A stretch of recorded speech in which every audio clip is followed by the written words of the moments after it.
As the coronavirus spreads, students in New South Wales are asked to consider staying away from school if they've been recently in China. Joining me on tonight's panel, founding director of NAURA, a not-for-profit focused on Aboriginal child and adolescent wellbeing, and founding member of the Australian Indigenous Doctors Association, Dr Nairi Brown, former New South Wales Director of Public Prosecutions, Nicholas Cowdery, and in Perth, Senior Fellow at the Perth US Asia Centre, and Liberal Party member, Erin Watson-Lynn. Thank you all for being with us tonight. Big show in front of us. You can join us on Twitter using the hashtag #TheDrum and follow on Facebook. Now, in breaking news this afternoon, students in New South Wales have been asked to stay at home for what would have been their first day at school if they've returned from China in the last fortnight. We're going to ask those parents, I stress ask those parents, to do what everybody else has been doing so well in this difficult time, and that is to support the community by holding back your children from going to each one of those facilities. Now, let me make one point here. We were talking about this story before we went to air, and one mother passing by overheard me say New South Wales school kids not going to school tomorrow. To put it bluntly, she freaked out. So can I just stress, this request only concerns kids who've been to China in the last 2 weeks and just affects New South Wales at this stage. But 5 cases of the novel strain have now been confirmed in Australia, 4 of those in New South Wales. Worldwide, more than 4,000 people have contracted it. The vast majority of those live in China, and more than 1,000 people have tragically died, all so far in China. But the Chief Medical Officer and those at the front line in Australia this morning said the progression of the virus is not yet cause for serious alarm. There is no cause for concern in the Australian public. There is no need for the Australian public to wear masks. The only people who should wear masks in relation to this virus are those who are unwell and have had a relevant travel history. And another question is, should we be concerned about the economic impact of the virus? It could affect Chinese tourist and student markets, for example, costing the economy perhaps more than $2 billion. One estimate even suggests up to 20,000 jobs. Well, let's see what our panel have got to think about this.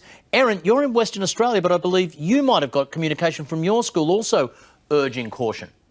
Yes, we were told to keep our children home from school, and teachers to stay home as well if you had been in China recently. And for that was for a period of 14 days, and to seek medical advice before returning to school. So this happened yesterday. That communication was received. And this is not for kids who were displaying symptoms or anything. It was just a blanket, if you've been to China, please stay away? Yeah, so that's what surprised me.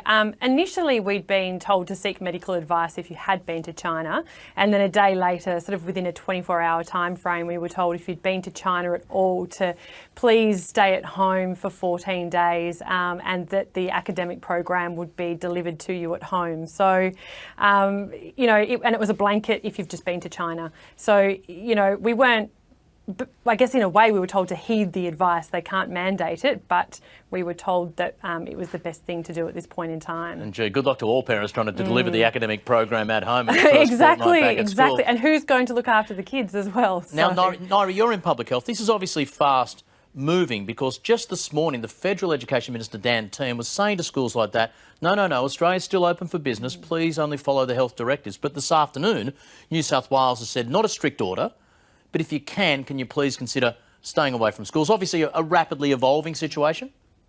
Yeah, as with anything, I suppose the important point is not to be irrational about it. So, don't get into a flat spin if you drank out of a vessel that said made in China.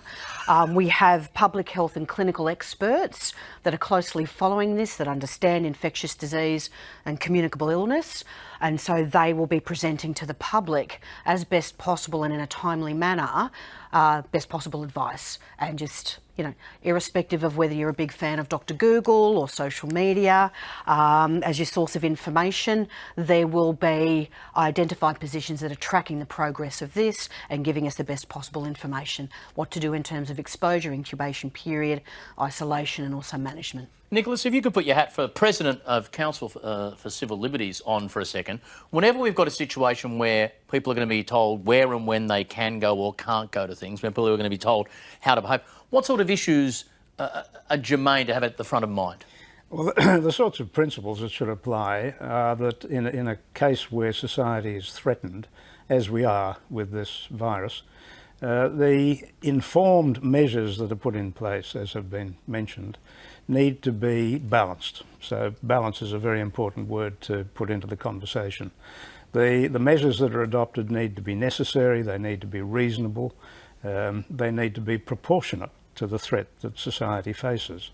And I'm pretty confident that our public health authorities are doing a very good job in finding out just what is the magnitude of the threat and how it can be best addressed. We've had reports in the media that the incubation period for this virus is 1 to 14 days. So it's obviously wise to be treating somebody who may have had some exposure in that period to a level of control. But the thing that applies in this particular case, keeping that CCL hat on, is that we must be very careful not to make this some sort of an ethnic issue or an issue that affects only people with a certain ethnic origin, in this case Chinese. The virus doesn't distinguish between particular people, and we shouldn't either. If there's one measure in place, for example, for a Chinese school student or university student, then that same measure should be in place for an Australian of any kind who has been to China. More broadly, Nairi, when you talk to the experts in this area, and I'm not suggesting coronavirus is going to be anything like this, but they talk in terms of a major dangerous pandemic. It is a case of when, not if. Do things like this coronavirus show Australia reasonably well prepared in this space, or could we do better? Oh, well, as my report card used to say, can do better. There is always an epidemic, a pandemic, whether it's the plague or Ebola or seasonal influenza. So we know that we should be expecting something else on the horizon. But in terms of our preparedness and our surveillance and our response time, I think there is always room for improvement.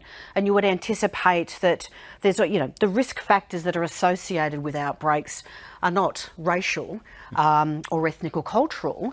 They're related to risk factors such as poverty and overcrowding. So there is always then the potential for animal and human, contamination and spread. And I don't think our systems are particularly invested in. We like the sexy surgery and the treatment side at the tertiary end of the spectrum.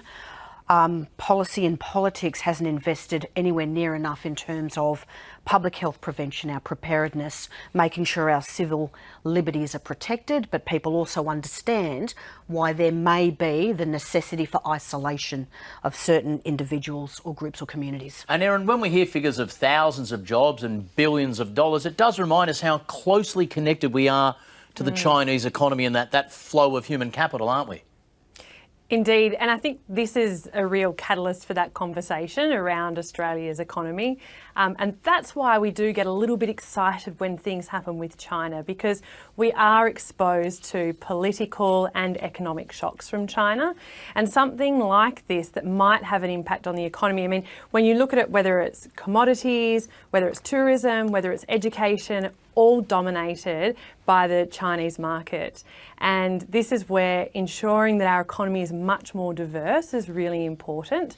And this is an example of why it's important, because if we have 38% of our trade going to China, that's a huge market.